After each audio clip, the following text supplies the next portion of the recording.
All right, welcome everybody. I'm Holly Fogel, the 1 Hour Coach, and I'm going to be bringing you some great content on what I call this class. Generating the lead is the easy part. And this kind of came up, even the title and the whole concept, because over 23 years in this business, what I realize is that we are very fortunate in that opportunity is literally everywhere for us. So every house you see, every apartment building, every commercial property, like everything is really an opportunity for us.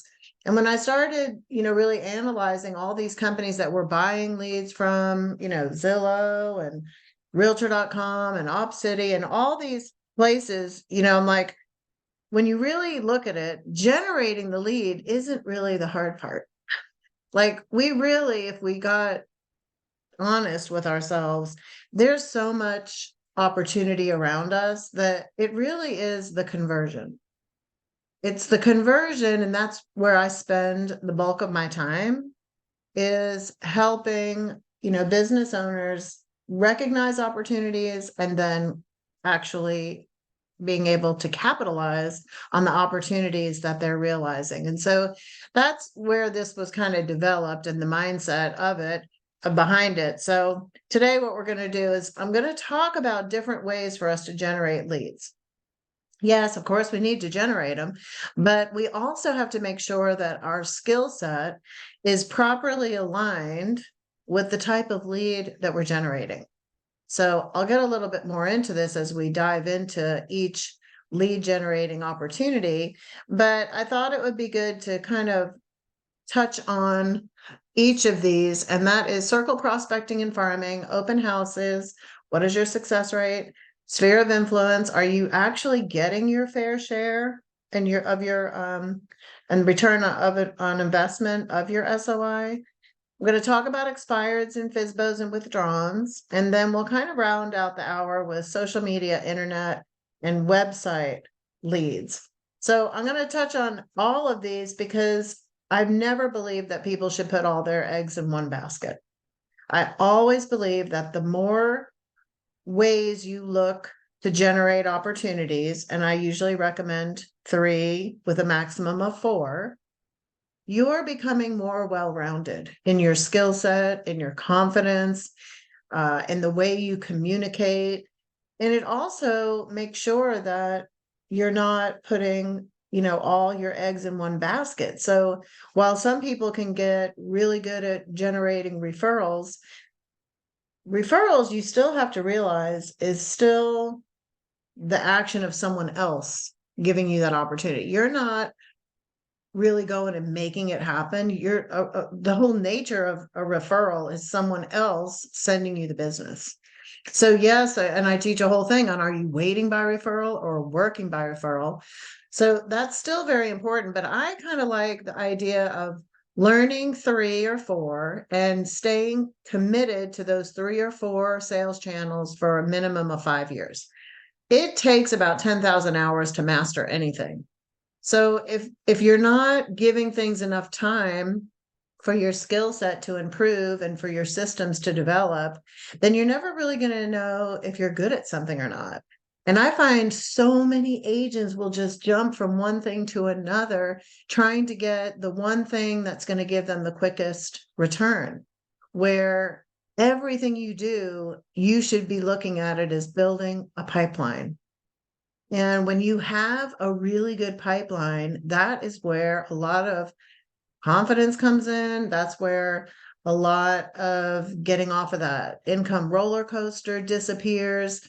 So this is really what I think makes the long-term profitable business owner is the ones that are well-rounded and have gone through skill building in areas that maybe they were uncomfortable with in the beginning. Remember, everything you touch in the beginning, everything you start is going to be uncomfortable because you don't know it yet.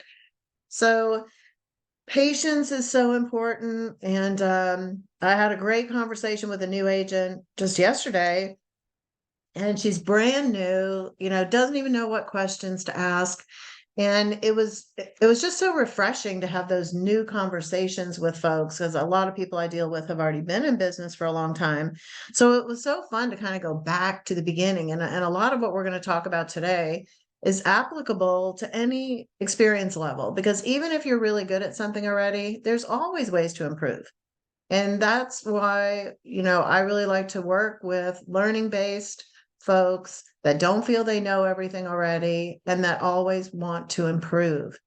A lot of times, the agents that have been in business for a long time, they're more at risk when new agents come in the business, because new agents are so conscientious of everything. They want to make sure they do everything. And so they tend to actually probably provide sometimes a lot higher level of service than agents that have kind of got into this rhythm and this groove, and maybe they don't even know new technologies that are out there. So I do think it's always important to always be improving.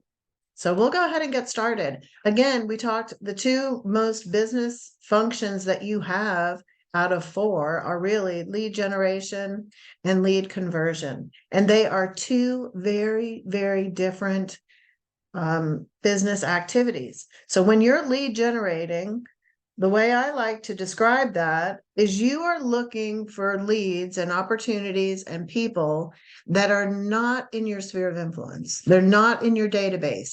You're looking for new people that you've never talked to. So the whole process of generating leads is to find opportunities that you didn't have before.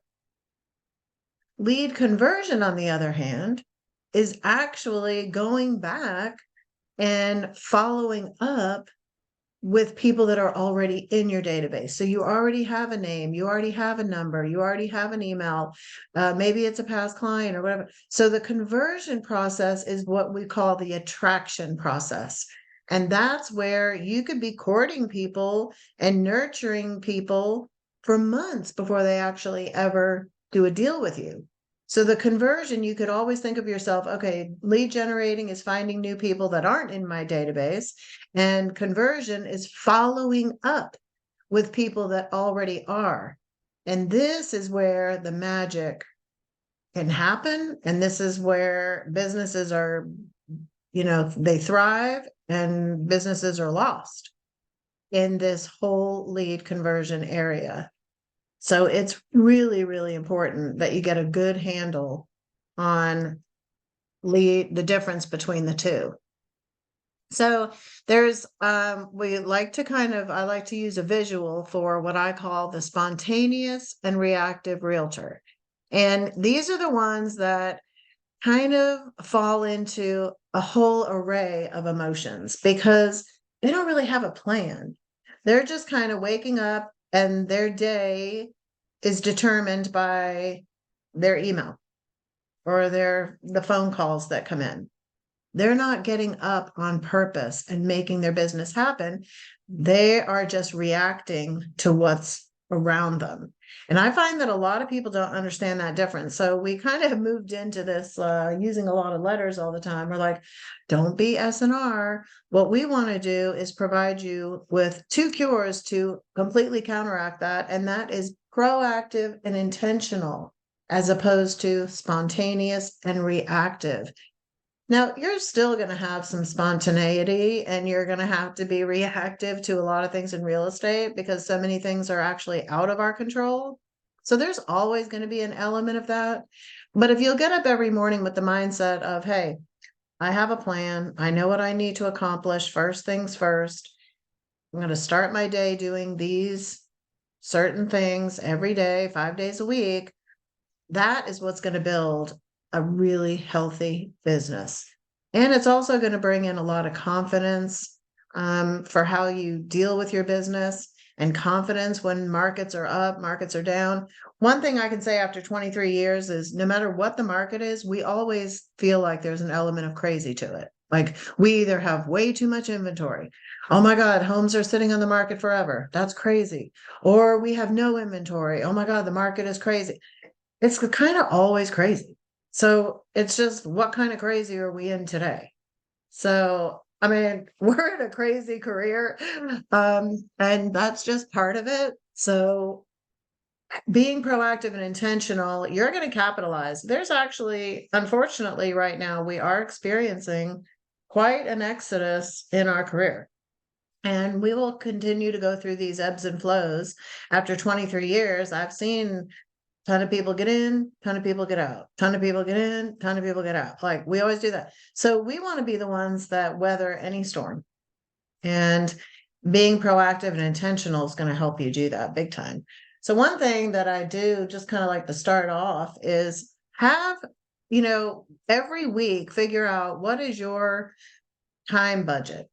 Are you working 40 hours this week? Or, proactively, I call it kind of the Sunday reset, where every Sunday you decide, what does my week look like coming up? Put everything on the calendar right away and analyze it. But make sure you're adding in those lead generating and lead converting hours. I recommend 2 hours a day, 1 hour of lead generating, trying to find new opportunities, and then 1 hour of following up with people that are already in your database. So I always recommend 2 hours a day. That would be 5 days a week. 10 hours a week of your weekly budget needs to be in lead generation and lead conversion. Otherwise, you're definitely at risk. So what we call with the Sunday reset, what that is every Sunday, I want you to look back at the previous 7 days and give yourself a grade of 1 to 10 on how effective you were, how many contacts you made, how many appointments you had, how many people you talked to, all of that. You can give yourself a grade. And then if it's below 6, the week coming up, you have the opportunity to improve. You have the opportunity to get better. And that way, if you do this every Sunday, you can avoid a bad week turning into a bad month, which turns into a bad couple of months, which turns into a really bad 1099. So the Sunday reset is really powerful, and it's doable. It's like every week, it's kind of that, all right, let me see, how was I last week? Oh, I was a 1. I made 2 phone calls. I just wasn't into it. Sometimes you're going to have those weeks. But now you can say, okay, coming up the next 7 days, I'm going to work like I'm going on vacation, because we always work better when we're getting ready to go on vacation. If you could bottle up that energy, it would be great. All right, so we're going to move into, again, proactive approaches. And remember, you're looking for property owners. When you're looking for your listings, and buyers, right? Most sellers are going to turn into a buyer as well, but property owners. So your sphere of influence, farming, circle prospecting, just listed and just sold approaches, expireds, FSBOs, open houses, website and Facebook ads, video and social. We don't have a million ways to get business. We really have like just a block. Maybe I'm missing a few here. This might not be all inclusive, but you need to figure out how you can be proactive and intentional with property owners. Pick 3 to 4 of these approaches and just get committed to learning how to do it right. And it's going to take time because it requires a skill. Buyers, sphere of influence, open houses, yard signs, internet and Facebook advertising, apartments. This is an area that I feel is so underutilized. Most people do not sign a lease and say, woo, I found my forever home. Most people are planning their escape as soon as possible. Most people do not want to stay in a rental situation forever. So there's a huge opportunity with renters. And, I'll see on Facebook all the time, how do we get these rental leads off of our internet? We don't want to keep getting all these internet rental leads. And I just feel like they don't understand pipeline building. If you discount renters, first of all, nobody hardly ever helps them. So if you're willing to help a renter, even if you don't have to spend a lot of time, there's so many ways to help renters without having to spend a lot of time with them. But if you'll show them some time, energy, expertise, information, and stay connected with them in a systematic way, which is really easy if you have a CRM, you could be building a huge pipeline of people. And one, renters can absolutely refer you other business until they're in a position to buy. But they're so appreciative. Like that is a group that is so appreciative of having someone that's trying to help them figure out the best situation, the best scenario for them. So, I tell people, listen, renting, land, leases, buying, selling, investing, that's all part of the real estate world. Like, why would you just limit yourself to two opportunities of helping somebody buy and sell when there's six opportunities that we could be helping people? I hardly ever see agents talking about, are you looking to invest in wealth building? What are you doing with your 401k? If it's going down, take some of that money and put it in investment properties. That's how you build wealth. Most people that are really wealthy have a lot of real estate. And then most agents have just their own house. Like we should be learning all about that because you could be helping people in so many different ways. So I think sometimes we just don't see all the opportunity that's actually out there. Home buying seminars are great. Of course, networking, deal of the week. We're going to go into a lot of these today, but pick three. If you're new or you don't have a lot going on, pick four. Pick four different sales channels and say, you know what, I can see myself doing that. I envision success doing that. It needs to be in your belief system. When I coach people and I say, what are your three sales channels? And they're not sure. I say, okay, well, what about circle prospecting? Oh, I'm not getting on the phone. I'm like, okay, well, I'm not going to try to force you because if you don't believe in doing something, like if it doesn't align in your belief system, there's no point in me trying to teach it to you yet. It doesn't mean you can't change your belief system. But when people are like, oh, I hate expireds. Well, I'm not going to teach expireds to you. I'm not even going to bring it up again until you say, I don't know how to do expireds, but you know what? I'm willing to give it a try. Let's see. Okay, now I'll work with you. But you're never going to have success in something that you already have an aversion to. It's not going to happen. So why waste the time? It's silly. So engagement is the key, and most people fail because they don't have an intentional approach after the initial contact. So it's the conversion. So, okay, if someone sends me a piece of business and I get a referral, to convert that referral, it's about zero skill level. Typically, if I call the person, they're going to call me back or they're going to answer because it's already been referred. So there's not much tenacity involved in that. I call them, they typically will call me back because there's been a referral. There's already a sense that these people know, might not know me yet, but there's already a sense of trust.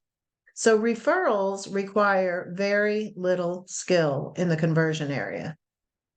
The problem is I see most agents take that same very little skill requirement and they try to apply that to an internet lead, which is you need about a 10 on the skill level. They try to take that to a FSBO or an expired or a withdrawn. They're taking that same skill that you don't really need much, and they're trying to convert these other very difficult high skill level leads. So generating the leads easy, converting it is not.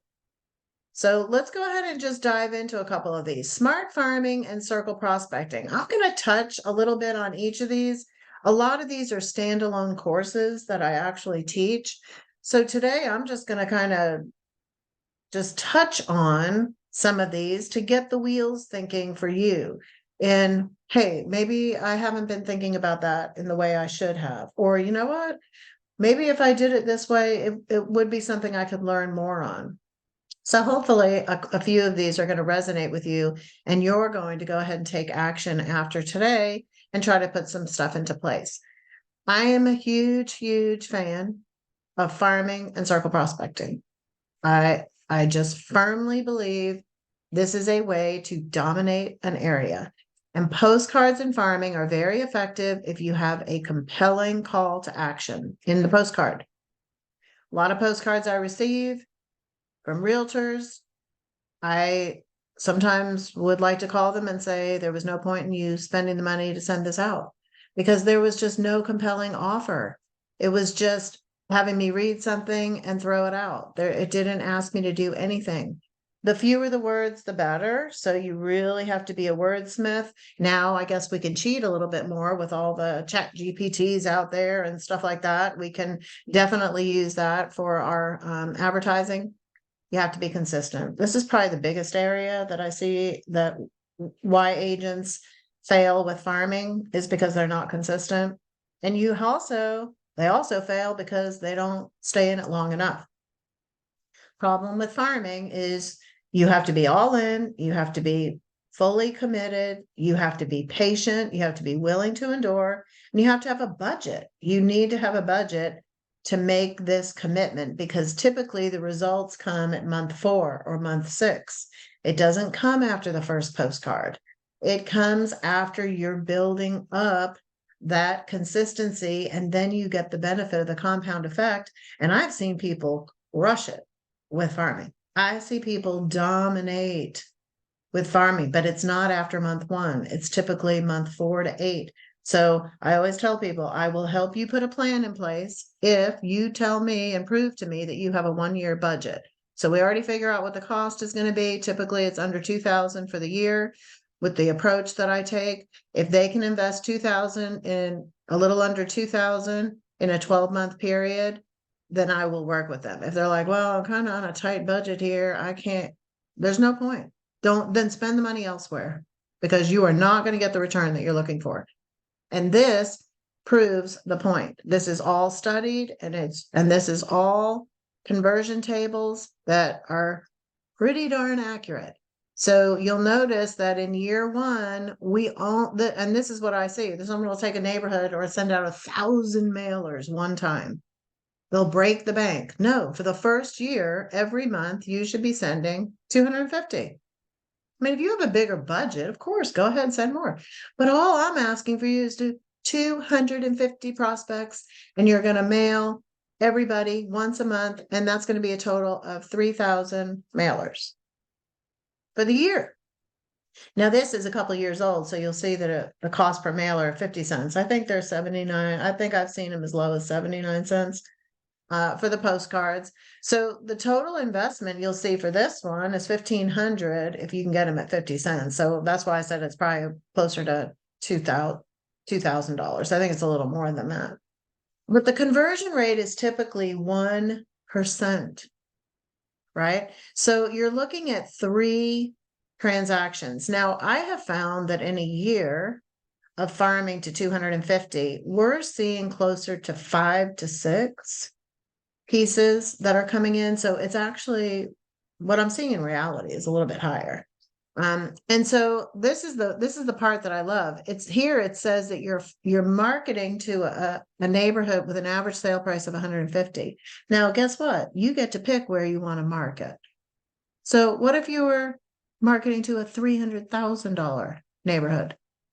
Well, look at the GCI that you're going to get just from 3 sales if it was 300,000 sale price, not 150. So this is a very conservative, example here, but you can plug and play anything you want here. So the first year, even if you were in 150,000 and you got 3, those 3 pieces of business might come month 11. That's the problem. And you'll see that the commission rate of 3%. So that's $13,500 for 3 sales, and you invested $1,500. That's a good return on investment. Now, if you're going to smart farm, the theory is that you will reinvest 25% in year 2, which means now instead of marketing to 250 homes, you're going to increase that, and now you're going to be at 313 homes. And so you're going to add that. So now you're up to 5756 mailers. So see, you've gone up, which is going to increase that price. And they're saying, it goes to 6. By year 2, it's more than that. I have a few examples. My best example is Robert Smith, and he's on year 4 for a neighborhood that has 118 homes, and he's on sale 36. in 4 years. So, it's just going to, and he's got a multi-prong approach. There's some people that just stay at 250 and they could just keep getting more and more because they're in there all the time. So you don't have to keep reinvesting, but yeah, this one's showing at year 5, you could be sending out a lot of mailers, but you could also be having 77 sales. So this is just great. Whenever someone says they want to farm, I have them print this out. This keeps the dream alive. This keeps, okay, I got to stay the course. I have to stay the course because it's pretty exciting when you look at it. And I find I've never had anybody farm for a year that, one, didn't at least get 4 to 5 deals, and 2, that they never stopped after that. Like once they can get through the first year, oh, they're all in because now they're like, wow, this really works. And they get excited. So any kind of postcards you want, like I like the one on the bottom left. That was an example from Tom Ferry where it's the Jill Biggs group is everywhere.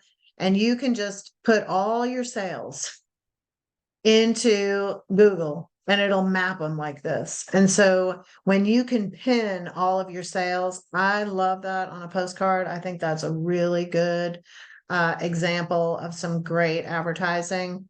What's your home worth? Of course, that's always a good one. So there's a million postcards out there. Just don't take the postcard as it is. You need to be tweaking it. So a lot of the stuff that I'm mentioning in this presentation today, I will accompany these documents and resources will accompany the recording of this. So you will get all of the things that I'm talking about in here. So the monthly mailing commitment, the message must have a call to action and tell a compelling story. And then you can do monthly update cards also that are just updating on the market of what's happening, but you need to have a plan for the conversion. So if you're driving people to your website to fill out a What's My Home Worth form, you need to make sure you have a follow-up plan. You have to be proactive and intentional when someone does respond. You can't just wait for them to really track you down. As soon as you get a trigger, and that's why I love URLs that direct them somewhere so that you know that they've taken action to what you offered. Now you can put in your plan. You follow up with a phone call. You do a CMA or put them on a market report. You send them a thank you note. You deliver something to their house. Bring extra resources, a staging guide, home selling guide, whatever it is. You should have all that. And you're trying to set that appointment. Get that appointment. Remember, you should be offering strategy sessions to people, even if they're not ready to sell now. There's no reason that you can't go out and say, listen, even if you're moving in the now or in the next 6 months, it's never too early to start the conversation about what you may need or not need to do to get your home ready to sell. Plus, you need to look at the current market and see what your equity is going to be. It's your equity position, that's at stake here. So you should be actually looking at your equity position every year. And a good agent should be setting up those yearly appointments. Bonus, you can do postcards for just listed and just sold. So I would consider a 4-card postcard series, not just listed and sold. We do Guess What Your Neighbor Did Last Night when it goes on the market. Your neighbors are moving. We tell the story of how our marketing worked. Going, gone. Your neighbors are now moving. And that your neighborhood is in demand. So I have all the messaging for these, and I'll be sending that with the recording as well. So farming recap, it's a multi-prong approach. So 1 postcard a month. If you really want to get into a neighborhood and make a huge impact quickly, there is a program that we call 8 and 8. And now some people don't have the budget for this and some people do. But what we're trying to do is grab hold of that neighborhood's, the consumer's brain as quickly as possible that we're the expert. And Hobbs Herder is a huge marketing company, and they did all these studies that determined that when someone sees someone like a mailing or something like that 8 times, 8's the magic number, they perceive that person as the expert. And there's that name recognition. So like that new agent I was telling you about, I told her, you're not going to do your announcement letter once. You're going to do it in 8 different ways because everybody that you know is not going to really fully get that you're a realtor if you just tell them once. So we're going to come up with 8 different approaches, and I want they need to hear that you're a realtor within 45 to 50 days. Otherwise, you're going to struggle. Like, I mean, I just put it that way to her. So now she's like scared and has to do it. Like, I'm like, you're going to struggle if you don't do this. Like, and it's true. It's 8 times. It's not just that, well, I told everybody I was a realtor. That doesn't mean anything to people yet. You got to tell it 8 different ways with 8 different messages. So this is a strategy that you send 1 postcard a week. So in 2 months, you have gotten those consumers' attention. So that's a strategy. Not everybody has the budget to do that. So then you would just do it monthly. If you're in it for the long haul, that's fine. But if you want to really grab someone's attention, you do 8 and 8. And then you can follow up with neighborhood update cards, or, weave in your just listeds as you start to get business in there. New listing letter is excellent. And that's every time a listing hits, I'll be including a sample of that. Again, just listed, just sold. Direct people to your website and have a page for that neighborhood. There's not a website out there that you can't develop a neighborhood page for. So whatever CRM, whichever system is connected to your website should have a page just developed for the neighborhoods that you're farming. And that is super easy to do. And if you don't know how to do it, just hire someone to do it for you. Put people on market reports. These are huge. So if you have access to HomeBot, or any type of a HomeBot, I actually love. I mean, I should go work for that company because I promote it so much.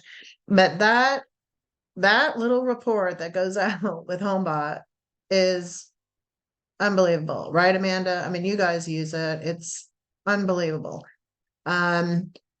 It's interactive. People love it.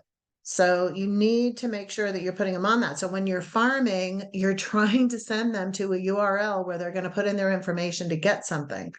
You can even offer, would you like to receive a monthly report that is interactive, will show you all kinds of things about if you were to make an extra $10 a month on your mortgage, how much time you would save. It analyzes how much you could get if you were going to rent your property, tips on how to pay off your mortgage sooner, gives you a vague estimate of what your home is currently trending at. Just send out a postcard and ask people if they want that. Then you send them to a URL where they have to put in, oh, I want that. And they put in their email. Now, boom, you got it. So you don't even have to put them on after. Just ask people if they want it. It's a great thing to do. And then you'll be holding open houses in this, neighborhood, and just really kind of diving in and becoming that local expert in these communities. So some people do community events. They'll do like movie night, or, in a community, they'll bring in a shredder for the community and park it at the rec center or whatever. So there's a lot of things that you can do to become that neighborhood expert, where people are like, oh yeah, if you're listing your house, you got to use Sue, you got to use, Dakota, you got to use. So just think outside the box. That really is great too. So the other part of the farming is circle prospecting. I love circle prospecting. I think it's great. And this is how you create your own inventory. So people are like, well, what do I call and say? Well, these are the times when you can call. When you have a new listing, you should be notifying the whole neighborhood. There's a new house up in the market. One, do you know anybody that wants to move here? Because they might not drive by every house in the neighborhood. They might not even know that it was listed. You can also ask if they have any questions about their home. If you're going to have an open house, you want to go ahead and invite people to it. When you have a buyer that can't find a home, we don't just sit and wait for something to hit the market. Like I hear people all the time, well, I'm on a safe search to see if something comes on the market. I'm like, why? Why don't you just ask them 3 neighborhoods that they really love? You know what they're looking for. Call the homeowners and say, hey, I have someone that's dying to be in your neighborhood. Are you thinking about moving now? They can wait like about another 60, 90 days. Like they have time on their hand. I want to make sure I don't miss something. Are you thinking about selling soon? Like just one, it's going to start a conversation. And if you can get an email address, you can put them on a HomeBot, or you can start a relationship with them. Again, pipeline training, right? When you lose out on a house, if you put in multiple offers in a neighborhood and 10 other people put in an offer, that means there's 9 other people that didn't get it. So there's 9 people that liked that neighborhood, maybe that house, maybe there's another one similar. Circle prospect and find another one. My buyer just missed out on 123 Main. Are you thinking about selling now or in the next 3 months? Like, who knows what's going to happen? You never know. And then when you want to dominate an area, you're going to circle prospect. You can create, there's lots of resources. RedX, LandVoice, Arc Agent, Vulcan 7, Remine. I mean, there's a ton of different services out there. Pick one, pick your budget and use it. We're going to move on to open houses. Now, open houses are awesome. Now, this is always a strategy that I'm going to have, especially a new agent, but seasoned agents really should be doing open houses because they can convert a lot easier than the brand new agent who's still like doesn't really know what's going on. Their confidence is down. But when you already know what's going on, open houses, huge opportunity, but you need to do them correctly or effectively, I should say. And you're face to face with people, which is huge. And if you've ever read The 7 Levels of Communication, that book is powerful book that teaches you all about how to build referrals and relationships. But there's 2 zones that you're in. You're in the informational zone and you're in the influential zone. And each activity that you're doing, we teach all 7, you're going to do everything. But each activity, you need to know which zone you're in, because the influential zone is actually where decisions are made and the actual conversion happens. And conversion, I mean, the person either agrees to work with you now or sometime in the future. You've sealed in that relationship. And that's going to happen on phone calls, events and seminars, and one-on-one meetings. So open houses, you're one-on-one people, you're in the influential zone. They can actually make a decision as to whether or not they've made a connection with you.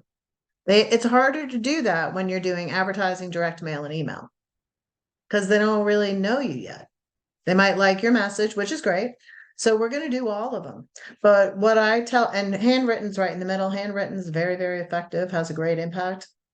That's why we've incorporated handwritten notes into expireds and withdrawns and open houses and just listeds and stuff.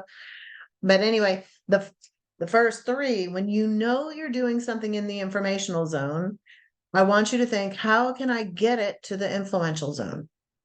That means, how can I get a phone call to happen? How can I get a one-on-one meeting to happen? Well, that's why your messaging has to have a compelling offer, because typically if you can get them to respond to do something because you're giving them something, that opens the door for you to have either a phone call or a handwritten note opportunity or a one-on-one of some sort. So we're going to do all 7. I always tell people, print this, and every lead generating activity that you do, look up at the board and say, where am I? Because if you just hang out in the informational zone, it's going to cost you money, perhaps, and you might struggle. So you need to make sure you're figuring out a way. How do I get it face to face? So again, open houses are great. You do 2 a week. I've actually taught brokers, hire people to do open houses, hire agents, say, I'm looking for open house agents. And they're like, what? And I said, well, let's go ahead and look at the consequences of people that do open houses that get proficient. So as long as you had 2 open houses, 2 properties that you could put someone in, look at what can happen to them if they were to just do 2 open houses a week. See, the number doesn't change. They're doing 90 open houses a year. And the number of people we're trying to get through is an average of 5, which is pretty easy. So the total talks are the same, but everything is the same, except for what happens as that person becomes more skilled, their conversions rates go up because they get better at what they're doing. They know how to get people to an appointment. They've figured out how to follow up. Now you're looking at people, they're closing 41 homes a year just from open houses. Now, could you imagine someone that only did open houses? That's to say, oh, I'm not even going to take a referral. I'm not going to work with my friend. No, look at that. That's just a base from open houses. So if you have a good CRM, like we do, with Remax, KV Core, you guys are getting, that's coming down the pike for y'all. That's a great way. It's got an open house app. It puts the people in, it puts them on a campaign right away to help you with that follow-up. But this is huge. I mean, if it's not, think about it. Oh, my job is to do 2 open houses a week and then follow up with all these people. They wouldn't even be able to keep up with all the business they'd have as they got really good at it. So when people tell me, oh, open houses is one of my strategies, I say, okay, then you have to do a minimum of 24 in the year. I don't make them do 90, but they have to do a minimum of 2 a month. So if they do 4 one month, then maybe they do. But if open house is going to be your strategy, you're not going to get good. You're not going to be good if you do 2 a year. That's not how you get proficient. So the before stage, and that's what I do with open houses. I break it into 3 stages. You have the before stage, the during stage, and the after stage. Each stage should yield you a client before you even get to the open. I mean, you'll get more at the open house, but each stage you should be picking up actual business. So 2 weeks prior, if you can, instead of doing an open house, deciding on Thursday to hold it Saturday, you missed the whole before stage. You're going to mail in a letter, which I'll include in the recap, the letter to the entire neighborhood and draw from neighboring communities as well, if desired. You're inviting them. Pull up expireds. Whenever you're holding an open house, pull up all the expireds in the area to see if anybody else wants to put their house on the market, back on the market, while you're listing this one. And you just tell them, listen, right now, every house is yielding between 5 and 15 buyers. So there's buyer demand out there.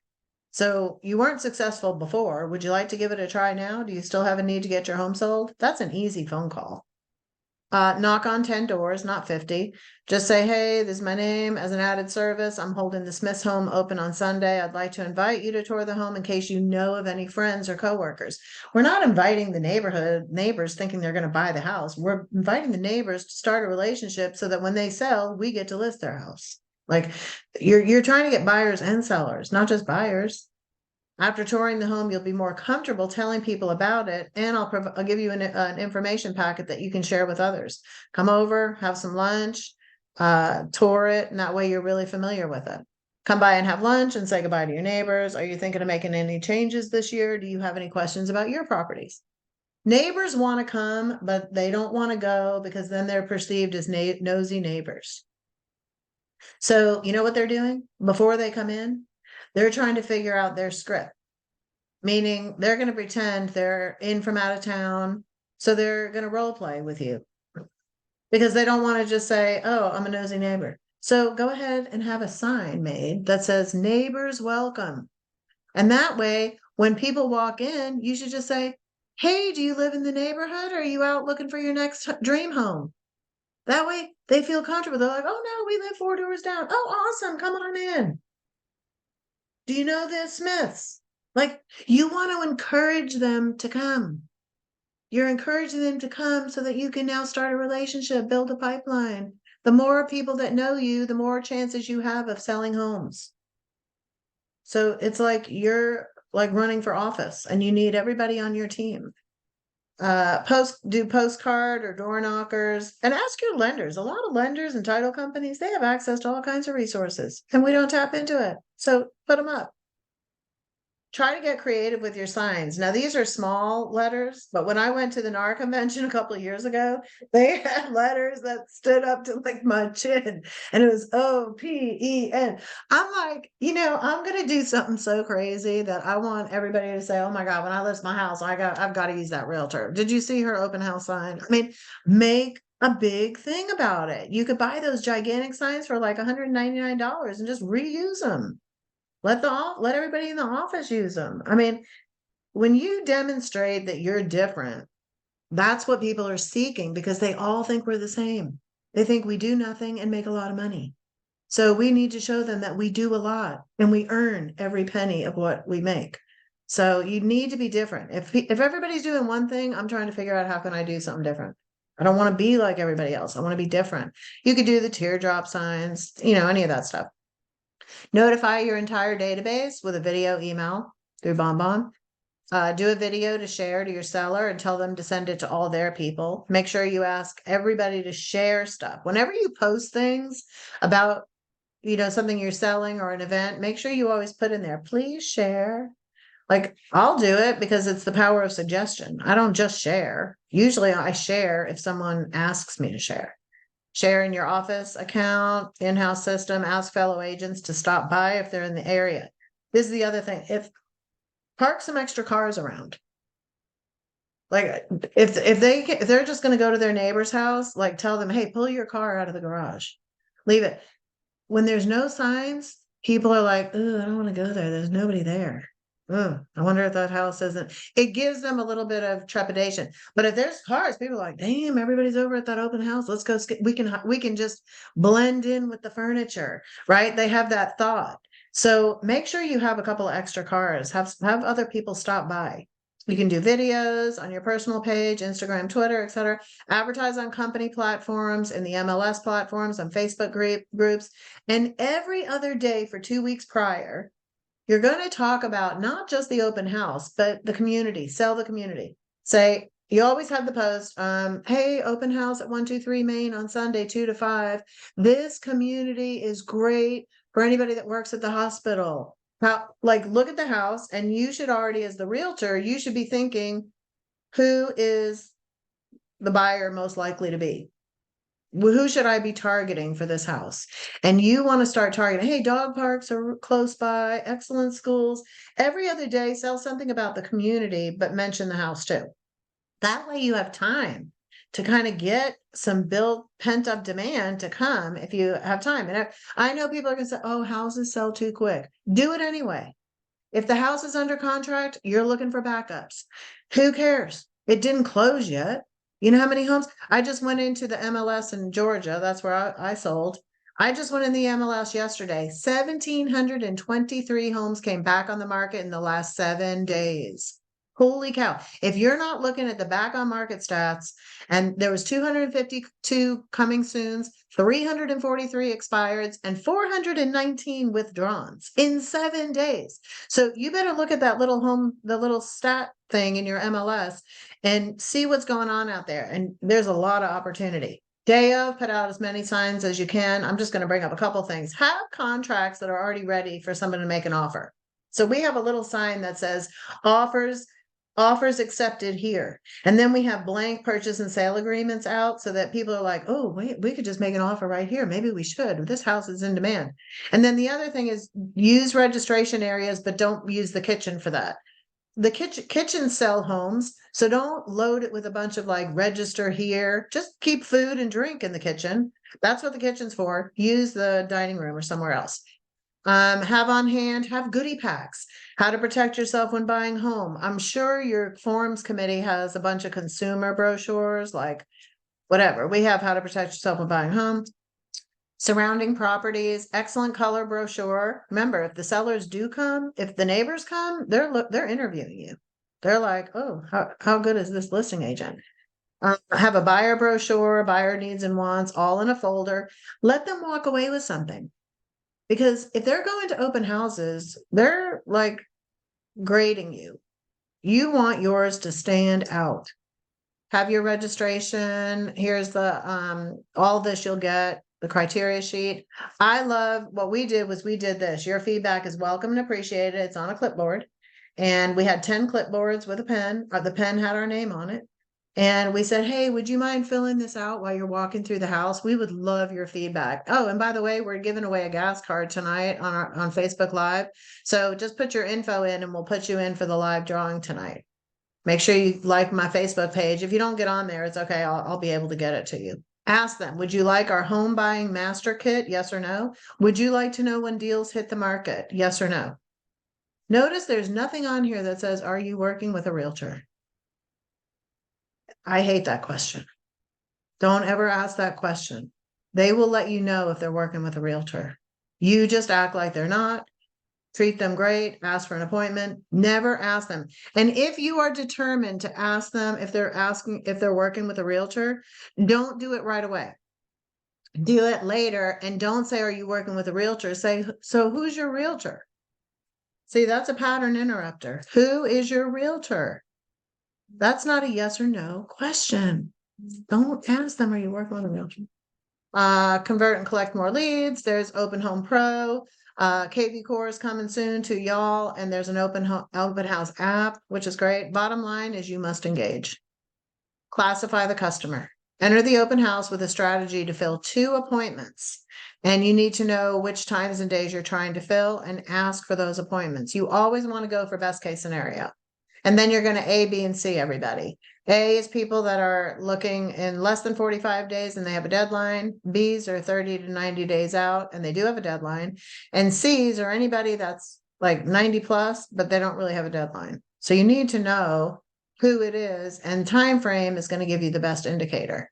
So a couple of little scripts here. Welcome, come on in. Do you live in the neighborhood? How'd you hear about the open house? Make sure you ask that so you can see what advertising is really working.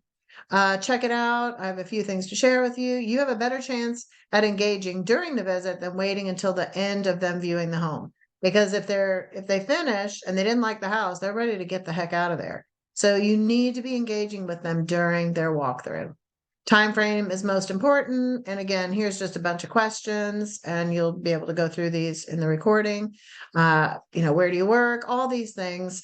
Again, you don't see, are you working with an agent on there? Here's the phrase that pays. I have a proactive and intentional approach that not only helps my clients find the home they want, but more importantly, want the home they get. In the last 24 months, 86% of buyers had some level of buyer's remorse over the home that they purchased in the last 24 months because people were they were losing out so much that they ended up settling on one level or another. That's awful. And then after, you need to be able to grade yourself. Who attended? How much information did you get from all of them? Send them thank you notes via mail first, an email or Facebook, video, and thank everybody. Put people on property searches. Hopefully you have some appointments and commit to your next step within 1 week. Again, I do a whole thing on open houses. I teach a whole 3-hour class on open houses. Okay. The next thing we're going to go into is your top 100. Everyone in your sphere knows at least 5 people that will buy or sell this year. And some coaches say that it's actually every 18 days, a contact in your sphere of influence will run into someone looking to buy or sell. That's a lot of referrals hanging out. It's not your customer's job to remember you. It's your obligation and responsibility to make sure they don't have a chance to forget you. So staying in touch with your clients is huge. And so this is what we call the bow tie funnel. And what happens is we spend so much time on the front end trying to get people to close, right? So that conversion rate optimization, we attract, we convert, we nurture, and then we close. But we don't spend a lot of time after we put them in our database as closed. Here is where we need to fan out and spend just as much time so that we get brand ambassadors. All your clients over the lifetime of the relationship is worth $117,000 to you. Each client is worth $117,000 over the lifetime of the relationship in the form of mostly referrals. Some of it can be repeat business, but typically that comes in the form of referrals if you know how to nurture it. So the working by referral model is going to include all these activities. This is what you're filling your hour with: phone calls, pop bys, home anniversary, birthdays, video messages, personal notes, monthly items of value, Facebook comments and shares, taking people to lunch. You can even do virtual little catch-ups with people. Everyone's on Zoom nowadays. So the other little secret is that a lot of people are too busy to actually go and have coffee or lunch with you. But offering is huge. So even if you know, like, oh my God, there's no way they're going to be able to get away and have lunch, because I don't want to go have lunch and coffee with somebody every day. But you just invite someone. You'll be surprised how many people are like, oh my God, I wish I could, but I can't. But they love the fact that you invited them. And that will have a lingering impact. Now, some people are going to say yes, so be prepared. I'm not saying, but I'm just saying a lot of people aren't. And then you can follow up with a handwritten note and a little $5 Dunkin' Donuts card or whatever and say, sorry, we couldn't have coffee together. Grab one on me. So many ways that you can do that. Now, this little top 50 list, this is a spreadsheet that will let you keep track each month. You fill this with your best people, A pluses and A's. And then each month you're just going to use, there's a little pull down menu for each little item. And you're going to put what you did with that person. So in January, and I'm sorry that this is so small, but I'll include the spreadsheet for you. So here it says, oh, this person's in an active transaction. And then in February, I sent them an email. March, they closed. April, we went and had a meal together. May was their birthday. June, I called them. July was an anniversary. August, I did a pop by. September, I sent them a text. Then I had a client event. Then I did a referral gift because they sent me a referral, of course. And then here I did a note card, it looks like. I had 100% touch score. And here it says whether or not you get any referrals. So this little spreadsheet is so great because it's like a whiteboard, a digital whiteboard. You can look on one sheet. What did I do with this person? You should have top 50 or top 100, whatever your number is. It could be 33. But every month there should be no blanks.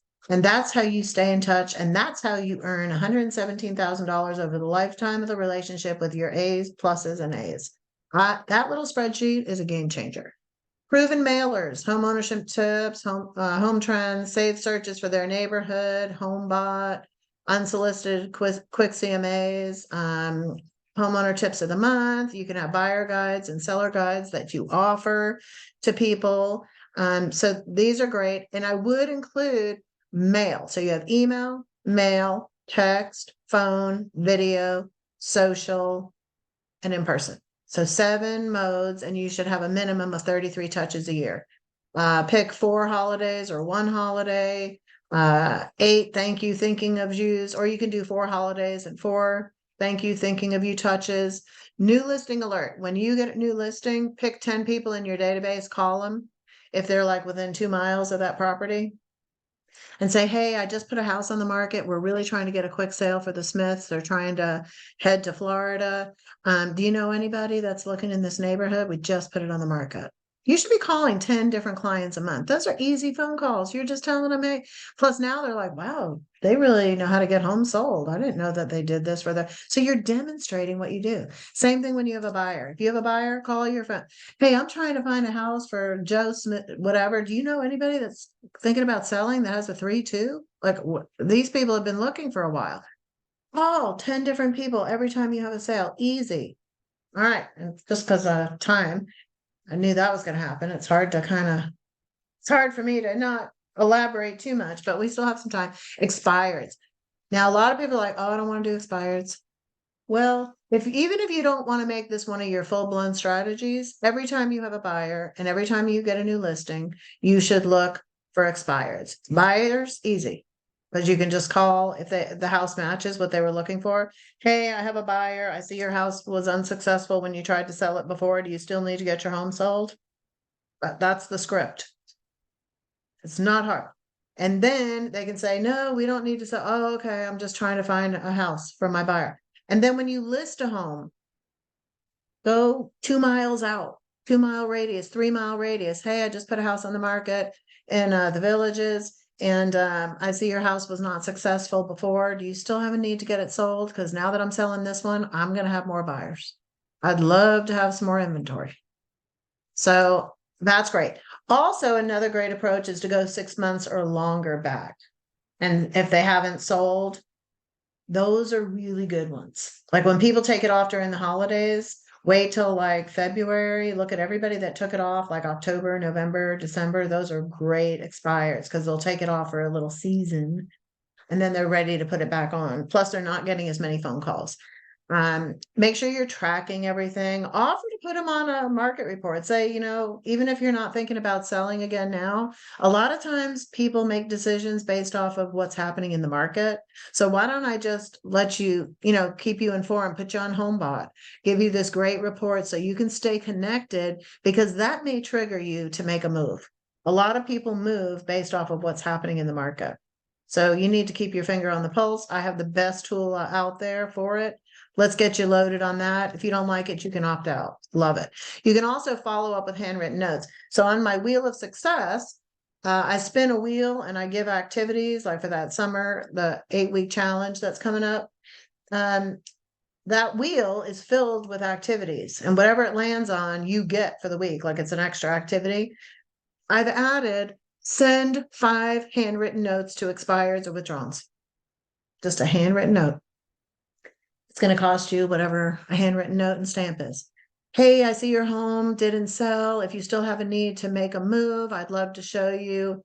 I'd love to help you, or make it short and just say, whatever. I'll write a script up and then put your business card in, put it in the mail. You never know. I actually have people that just do handwritten notes. Well, actually, they're kind of crazy. They use that send out cards and they take a picture of their house and they put it on the front, and they already have a scripted thing. That's all they do. They're like, I'm not picking up the phone. I'll spend the extra money to do this. And they list quite a few expireds. So, a lot of stuff works. This is going to give you another conversion chart on making phone calls. 50 dials a week, not conversations, 50 dials. We're not in control of how many people answer or how many people will talk to us. We're only in control of how many dials we can make. So as you start to get better with your dials, you'll be able to see that, again, you get better at it. I had a friend, White, he started expires. He couldn't get any traction. By year 3, he closed 48 expireds. 0 to 48 in 3 years. And he's funny, I pick on him even in front of him. He's got the most Southern accent. He's like, this is White. And he talks real slow. He closed 48 or 30, whatever it was, in 3 years. And now that's like, he's all into that and probates. He loves talking to strangers now, where for 17 years when we sold together, he wouldn't talk to a stranger. So you can change. And that's what I love. You can change when you make the decision that your belief system changes. Now, expireds, he said it's all about follow-up. He'll call the same people over and over again. So anyway, it can be done. Now we go into internet and social. Make sure you add links to your email signature above your name that say, hey, click here for a free home value report. You can send that, either have it linked to HomeBot, have it linked to Cloud CMA landing page where they can put in their address and it comes back with a value. But add those links to your email. That way, every time you send an email, someone can see it and go, oh, what's my home worth? And click on it. But make it big and put it above your name. Don't add links to below your name. People don't scroll down. Once they know it's you, they don't need to look. So make sure you add those links above others. Promote other people. Every Tuesday, you should pick a business, pick someone that runs their own business and promote them. When you promote others, others promote you. See, whatever you want in life, you have to first give. So if you want referrals, you have to give referrals. You have to be open to receive. And the only way you're open to receive is if you give first. Do a deal of the week, grab a property from your website and post it every week. And it can be fun things like the most expensive house in Peculiar this week is this.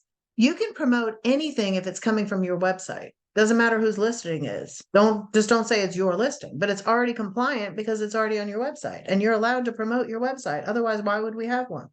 So go in and pick the most expensive house. Do fun things. And then every week people will be like, ooh, what's the deal? What are they going to talk? You don't have to call it deal of the week. You can do something else.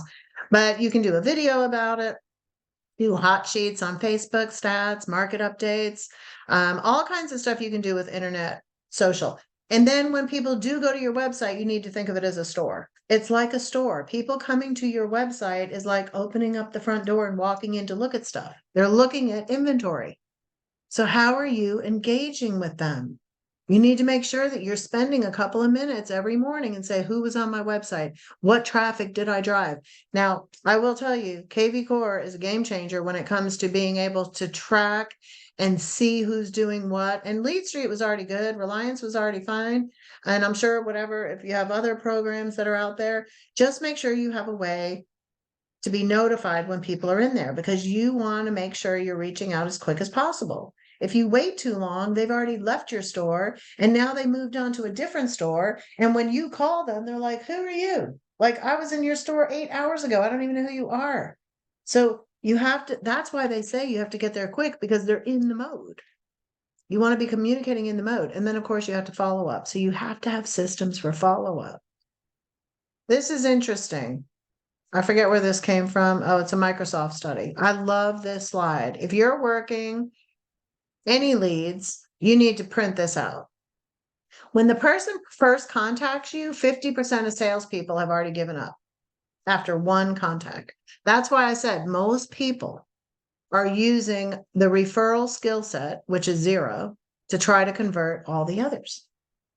So after one contact, 50% of salespeople have given up. After 2 contacts, so you call them once, you text them twice, 65% of people give up after the second time. They're like, oh, they don't want my help. Contact 3, 79% of people have already given up. Contact 5, you're just now becoming a factor in their mind after the 5th contact. That's why I tell people, if you're just calling an internet lead once or twice, good luck. You're going to starve. They don't know who you are. You're not even a blip in their mind yet until you've reached out at least 5 times. That's why I say the magic for strangers that don't know you to convert, it's between 5 and 8 attempts to make a connection. And it can't be a drip campaign. It needs to be intentional, proactive. They need to feel like you're speaking directly to them. So that's why most people are awful. They'll pay all this money for internet leads and they never get to the closing table from anything that they paid to get all these leads.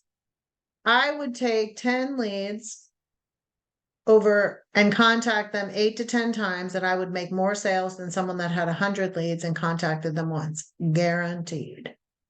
I don't need a lot of leads. I need a lot of follow-up on my end. That's all I need, because I can't work with 100 people, but I can work with 10 and maybe get 8 of those.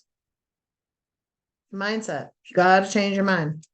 Engagement is the key. Again, you have to have an intentional approach after the initial contact. So yes, you need lead generating skills. They're pretty easy. You can actually even outsource lead generation, but you cannot outsource conversion. So if you're not good at building rapport, asking questions, you don't have a good follow-up system, I encourage you to get the help you need, because that's where the magic happens. That's where the money's made. That's where the relationships are made. It needs to be in a CRM. So I don't care which one you use. I'm partial now to KV Core because I got access to it in January and it is amazing, but it doesn't matter. The only thing I don't like, and everybody, I can't tell you how many emails I get. Which CRM should I use? And I'm not going to say the one that you will use. I'm going to say it better be attached to a website. It needs to be attached to a web. If it's not attached to a website, I mean, I guess you could have it, but you need a website too. You need both. Know your numbers. So I'll include a tracker every month. If you tracked nothing else than where your business came from on the 1st of every month, this little sheet has changed people's business. I can't tell you, I'm accountability partners for a lot of agents. Just an accountability partner for this document. So the first week of every month, it's kind of like a lot of phone calls, because we're going to go through exactly where their business came from. And if it's blank, then that's a different conversation. But it happens. Some months you just might not have a sale. That's okay. We just need to right the ship. But here is, I can decide, this is where the proof is, where you're going deep, where you're getting the results. And then if it's no farming, well, what month are we on? We're only on month 4, so we're probably not going to get anything from that yet. But here is where you can really look at yourself and say, where do I need to keep going and get better because I'm getting results? And hey, how come I'm not getting results from that? So this is a great document to utilize. It's just the monthly source tracker. Random acts will always give you random results. You've got to get consistent. Consistency will change your career. And that's why I tried to make it as short as possible. 2 hours a day, 5 days a week, 10 hours a week. If you can't do that as a business owner, then you're not going to be owning a business. And that's it. So any comments?